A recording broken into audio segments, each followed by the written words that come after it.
नमस्कार, मैं वर्षा जायसवाल। आप देख रहे 24 आवर टुडे न्यूज। तो आइए नजर डालते हैं आज की कुछ खास खबर पर। सुना तो था, प्यार में लोग इतने पागल हो जाते हैं कि वो अपना सब कुछ भूल जाते हैं, लेकिन कभी ये नहीं सुना था कि लोग प्यार में पागल होकर अपने ही परिवार के 7 सदस्यों की हत्या कर देते हैं। जनपद अमरोहा की तहसील हसनपुर में 13 वर्ष पहले 15 अप्रैल 2008 को हुआ था हत्याकांड। प्रेमी के साथ मिलकर पूरे परिवार को कुल्हाड़ी से काट डाला था। ये कहानी है उत्तर प्रदेश के जनपद अमरोहा की हसनपुर तहसील के गांव बावनखेड़ी की, जहां 13 साल पहले एक ऐसे हत्याकांड को अंजाम दिया गया था, जिसके बाद सुप्रीम कोर्ट ने तो प्यार में सब कुछ जायज है इस बात को मानने से साफ इनकार कर दिया था। ये कहानी है प्यार में पागल शबनम और सलीम की। शबनम ने अपनी मां हाशमी, पिता शौकत अली, दोनों भाई अनीस और राशिद, एक भाभी अंजुम और मौसी की बेटी राबिया को मौत के घाट उतार दिया था।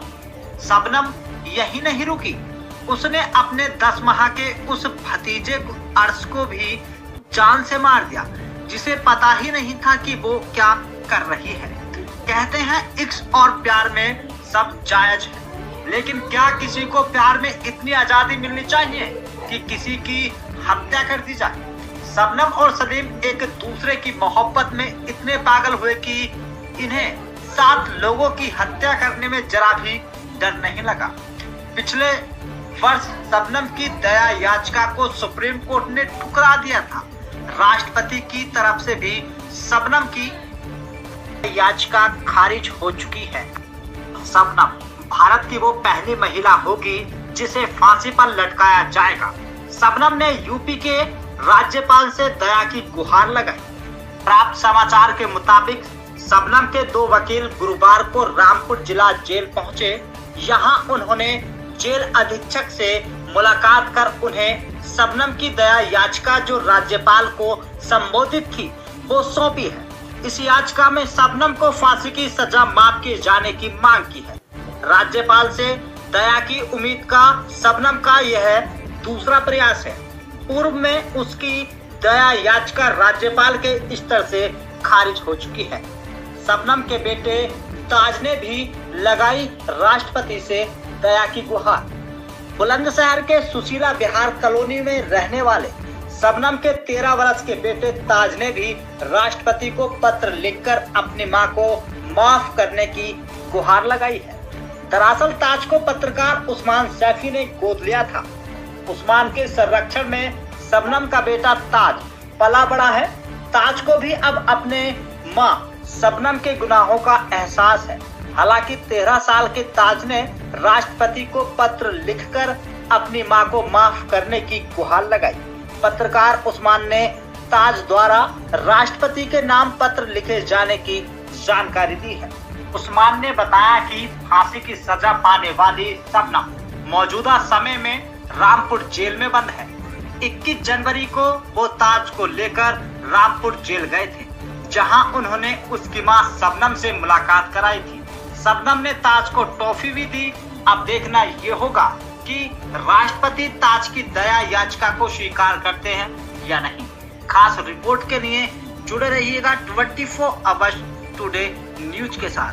जनपद अमरोहा से खास रिपोर्ट राजकुमार के साथ। और हम इस समय मौजूद हैं जनपद अमरोहा के हसनपुर तहसील के गांव बावनखेड़ी में। हाँ, यह वही गांव है जो 15 अप्रैल 2008 को चर्चा में आया था। एक ही रात में 7 मर्डर हुए थे। यह मामला है शबनम और सलीम से जुड़ा हुआ। अभी कुछ दिन पहले शबनम के बेटे ने राष्ट्रपति को दया याचिका डाली है कि अंकल जी मेरी मम्मी को माफ़ी दे दिया। हम शबनम के घर के बाहर खड़े हैं और उनके घर के कुछ सदस्य यहाँ पर मौजूद हैं, वो रहते हैं अब यहाँ पर। उनसे भी हम जानना चाहेंगे कि इसमें एक नया मोड़ सामने आया है। शबनम ने राष्ट्रपति को अपील की थी, दया याचिका डाली थी, राष्ट्रपति ने भी उसको खारिज कर दिया था। अब शबनम ने सलीम के प्यार में अंधे होकर अपने ही परिवार के 7 लोगों का बेरहमी से कत्ल कर दिया था, जिसमें कि उसके 2 भाई थे, मम्मी पापा, उसकी भाभी और शबनम की मौसेरी बहन और एक 10 माह का मासूम बच्चा बाहर खड़े हैं। और हम आपको दिखाना चाहेंगे, कैमरामैन से कहेंगे इनके मकान दिखाएं। इतनी जर्जर हालत में नहीं है। यहाँ पर उनके परिवार के कुछ सदस्य अब रहते हैं। उनके जो चचेरे दहेर हैं उनके पापा के एक ही भाई थे, चचेरे भाई। यहीं पर ये कब्रें बनी हुई हैं, 7 कब्रें। ये छोटे बच्चे की कब्र है, जो 10 माह का बच्चा था, ये उसकी कब्र है। और बाकी कब्रें जो फैमिली के बड़े सदस्य थे उनकी कब्रें हैं। तो हम आपको दिखाएंगे कि ये 7 कब्रें एक ही लाइन में बनी हुई हैं। ये शबनम के घर में ही बनी हुई हैं। इतना निर्ममता से इन लोगों की हत्या कर दी गई।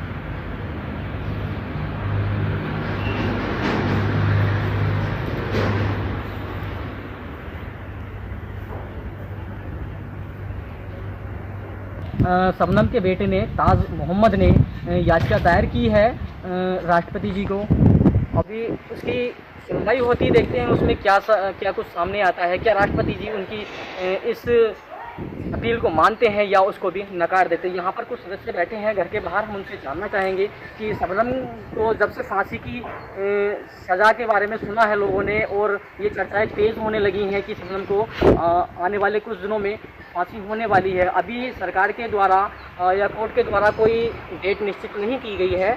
शबनम को ये इतना सूचना मिला है कि शबनम को जो फांसी होने वाली है वह मथुरा की जेल में होने वाली है, और वहाँ पर फांसी के फंदे भी तैयार कर दिए गए हैं। इंडिया की हिस्ट्री में जब से हमारा भारत देश आज़ाद हुआ है, यह पहला मामला सामने आया है कि किसी महिला को भारत में पहली बार फांसी होने वाली है और होने जा रही है। जब से हमारा देश स्वतंत्र हुआ है, पूर्ण रूप से गणराज्य बना है, तब से पहली बार किसी महिला को हमारे भारत देश के अंदर फांसी होने वाली है। यहाँ पर कुछ सदस्य बैठे हैं, कुछ लोग बैठे हैं, हम उनसे जानना चाहेंगे इस फैसले के बाद उनके मन में क्या विचार हैं, आखिर वो क्या कहना चाहेंगे। अंकल जी, आपका नाम क्या है? मेरा नाम गुप्ता है। अच्छा, आप उनके परिवार से ही रिलेटेड? अच्छा, आप उनके परिवार के कौन हो? चाचा, शबनम के चाचा हो। अच्छा, तो उस समय जब आपको पता चला था तो आपने सोचा नहीं होगा कि ऐसा कुछ कि शबनम ने किया होगा? अच्छा, हाँ, जब इस विषय पे जांच हुई और पुलिस के द्वारा गुमराह करने की कोशिश की गई थी क्या उन दोनों के द्वारा? अच्छा, तो आपको मतलब फैमिली के लोगों को पता था कि शबनम और सलीम के बीच पहले से ऐसा कुछ चल रहा था? हमें कोई पता नहीं। अच्छा, उन्हें कुछ नहीं पता था। हम तो दूसरे गाँव में लग गए, अपने पुराने गाँव में लग गए। तो अभी आप यहाँ आकर के रहने लगे हो? तो अब जो शबनम को फांसी होने वाली है, सरकार के द्वारा राष्ट्रपति जी से अपील की गई थी शबनम के द्वारा, और दया याचिका मांगी गई थी और राष्ट्रपति जी ने उसको खारिज कर दिया। राज्यपाल को भी याचिका डाली गई थी, राज्यपाल ने भी उसको खारिज कर दिया, सुप्रीम कोर्ट ने भी उसको खारिज कर दिया। अभी जो शबनम के बेटे हैं, जिसको कि गोद ले लिया गया है, बुलंदशहर के एक पत्रकार हैं, उन्होंने उसको गोद लिया है, तो उनके द्वारा हमें ये जानकारी मिली है कि शबनम के बेटे ने राष्ट्रपति जी को पुनः दया याचिका डाली है कि मेरी मम्मी को माफ़ी दे दो। तो क्या आप चाहते हो कि उसको माफ़ी मिल जाए? माफ़ी ना मिलता, जीवन कारावास मिल जाए, वो जीवन कारावास मिल जाए। अभी यहाँ पर और भी सदस्य हैं, उनसे भी कुछ जानना चाहेंगे। ये इनके गांव के लोग हैं, इनसे भी हम जानना चाहेंगे कि इस मामले को कितने बड़े मुद्दे से देखना चाहेंगे आप। आखिरकार एक ही परिवार के 7 सदस्यों को मार दे। सामने आया है, तब से कोई भी व्यक्ति अपनी बेटी का नाम शबनम नहीं रखता है। उन्हीं के परिवार के दामाद हैं, हम उनसे भी जानना चाहेंगे आखिर इस मामले को किस तरह से देखते हैं। आपका क्या नाम है? इंतज़ार अली। तो आप उनके क्या लगते हैं? शबनम के? शबनम को मैं बहनों ही लगता हूँ। बहनों ही लगती हैं। अच्छा, आपको इस विषय की जानकारी मिली थी तो आपने क्या सोचा हो? आपने सोचा होगा कि ऐसा कुछ कर सकती हैं शबनम? नहीं, मैंने ऐसे कभी नहीं सोचा था, और मैं यहाँ पर नहीं था, मैं बाहर था उस वक्त। और तब मुझे मालूम पड़ा तो मुझे बहुत दुख हुआ इसकी जानकर कि ऐसा हुआ है। तो मुझे इस बारे में बहुत गुस्सा भी आया कि किसने किया, क्यों किया और कैसे किया। तो मुझे बाद में मालूम पड़ा है कि जब जांच हुई और यहाँ पर जब कार्रवाई हुई तो शबनम का नाम और सलीम का नाम इसमें आया, तो मुझे सामने आया तो मुझे बहुत दुख हुआ कि ऐसा क्यों किया, कैसे किया, ऐसा नहीं करना चाहिए था उसको। ये घर का मैटर था, ऐसा नहीं करना चाहिए दोस्तों। अच्छा, अभी शबनम को फांसी होने वाली है, ऐसा चल रहा है। सुप्रीम कोर्ट ने भी उनको खारिज कर दिया गया याचिका, और राष्ट्रपति जी के द्वारा भी दायर जो उन्होंने अपील की थी माफ़ीनामे के लिए कि हमें जो है माफ़ी मिल जाए तो अच्छी बात है, और तो राष्ट्रपति जी ने भी उसको खारिज कर दिया है। तो आप इसको कैसे देखते हैं? क्या उनको सज़ा फांसी जो मुकर्रर की गई है तो उनको फांसी होनी चाहिए, नहीं होनी चाहिए? ये तो सरकार अच्छी तरह जानती है किसने क्या किया है, क्यों किया है, कैसे किया है। जैसे सरकार चाहती है ऐसे कर सकती है। नहीं, इतने क्या आप अपने नज़रिए से आप बता सकते हैं इतने बड़े जुर्म की सज़ा क्या होनी चाहिए? इसकी सज़ा तो कोई भी, चाहे मैं क्यों ना हूँ या कोई और, अगर असलियत ये होता है या अगर इस शबनम ने केस किया तो सज़ा मिलनी चाहिए। जी, कोई भी है, जैसे शबनम क्या, कोई भी, अगर मैं भी होता हूँ तो इस बार में मुझे भी सज़ा मिलनी चाहिए। ये अधिकार है, वरना तो बहुत कुछ होगा। ऐसे अगर सभी को छूट मिलेगी तो कोई भी कुछ भी कर सकता है ना। अभी शबनम के बेटे ने जो है राष्ट्रपति जी को उन्हें दया याचिका डाली है, तो आप क्या मानते हो, क्या राष्ट्रपति जी उसकी इस अपील को मानेंगे या कि नहीं मानेंगे? शायद मुझे तो मुश्किल लगता है, क्योंकि वो भी बहुत कुछ जानते हैं, ऐसी बात नहीं है। अब उनके हाथ में जैसे उन्हें अच्छा लगेगा वो ऐसे ही करेंगे, मेरे कहने से कुछ भी नहीं कर सकते। और बच्चे तो सभी के हैं, वो भी किसी के बच्चे थे, वो भी किसी के बाप थे, सभी थे, औलाद थे, कितने सारे थे, सब जने थे ना।